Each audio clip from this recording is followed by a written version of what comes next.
this interview, we focus on the Arizona Minority Bar Association, commonly known as AMBA, an organization founded to support minority attorneys and to strengthen Arizona's legal profession as a whole.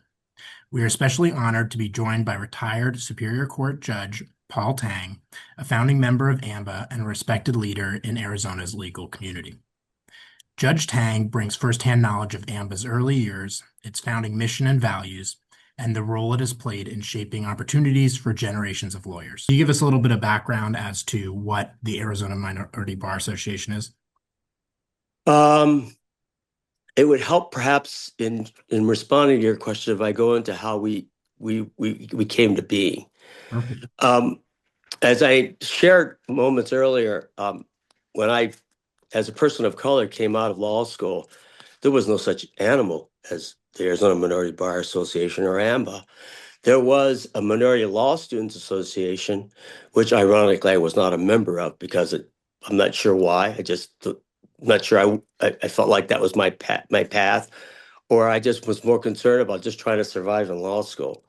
But what had happened was that the AMBA website says that the organization started around 1986, and I'm not sure that that's quite right.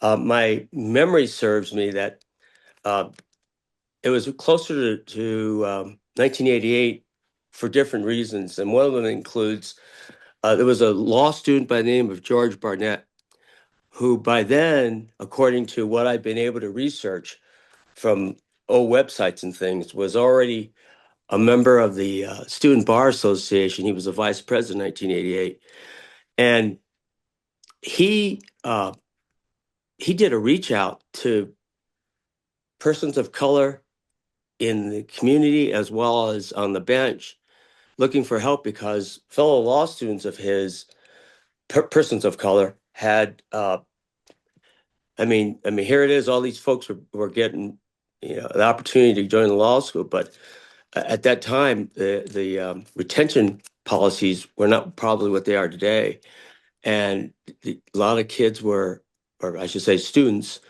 were having difficulties with grades, getting placed on suspension, if not flunking out.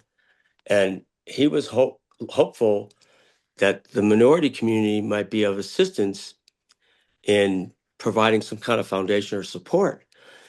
That set us off into an effort to try to identify what we might be able to do to help these students um, come up with an organization that might be able to achieve such a result, and at the same time establish an organization that might be able to provide some support for its own members. Uh, and Those initial meetings were conducted in Judge Collins and Judge Velasco's courtroom. There were many of us who felt like Arizona Minority Bar Association might be an appropriate name. There were others, however, who felt that minority was a pejorative and derogatory term. But those of us who prevailed suggested, hey, look, we didn't create the name minority. That was established long before we set our foot on this earth, and it'll probably be here long after we're gone. So why don't we just go ahead and accept the name for what it is, and then make it for what we want it to mean? And so the first AMBA dinner we had was in spring of 1990. We didn't know anything about how to fundraise. One of our members had provided a woman whose last name was Jericho. I can't remember her first name, but she and her son were, I guess, professional persons who aided organizations doing fundraising dinners. And so this woman, Miss Jericho, would come meet us and go, well, you can't have that because most of the places have been taken up, which is true. And long story short, here it is in not 89, we're trying to come up with a dinner and we can't find a place. And the other thing is you need to have a bit of a history, which we didn't have. And so we ended up with this breakfast, steak and egg breakfast on a Saturday morning at what was then the, it's now the Aloft Hotel, but it was then the Plaza International. And we didn't even know how to compile a list of attendees. So we had no confirmation list. And so we paid for, I don't know, 150 steak and egg breakfasts. And I don't think we had 50 people show up. It's a Saturday morning, you know? And so we lost money. And those of us who were the so-called organizers all came out $50 out of pocket so that we could fund the MLSA in its budgetary activities. So the following year, 1991, my my colleague at Snell, his name was Alex Sierra. He literally single-handedly ran that event. We got Governor Rose Moffett, I believe is correct, as our, yeah, it is, because she served from April of '88 to March of 1991. And because she came in, I think, after Governor Meekum was impeached. At any rate, she was our honoree. Our event was at the Best Western at the airport. I think we had probably 150, 200 people paying, I don't know, $75, $100 for a ticket. We made money on that event. He was the MC.